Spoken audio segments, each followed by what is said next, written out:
پھر ارشاد فرمایا فلا وربک لا یؤمنون حتی یحکموک فیما شجر بینکم، اے میرے نبی تمہارے رب کی قسم وہ شخص مومن ہی نہیں ہو سکتا جو تمہیں اپنا حکم نہ مانے ہر اس بات میں جس میں اس کا دوسرے سے اختلاف ہے،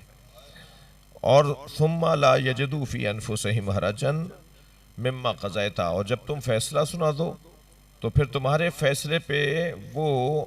دل چھوٹا نہ کرتا ہو، اس کے دل کے اندر کوئی بات نہ آتی ہو کہ یہ فیصلہ تو میرے خلاف چلا گیا، تو فیصلہ تو ایسے ہی ہوگا یا آپ کے یعنی ہمارے حق میں ہوتا ہے یا ہمارے خلاف ہوتا ہے۔ تو یہ کون سا ہنر ہے کہ میرے حق میں ہو تو میں مانوں کہ بھئی نبی کا فیصلہ ہے،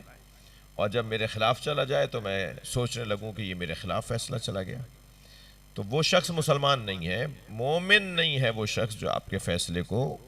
بلا چوں چراں، بلا تردید و تردد، بلا تذبذب اور بلا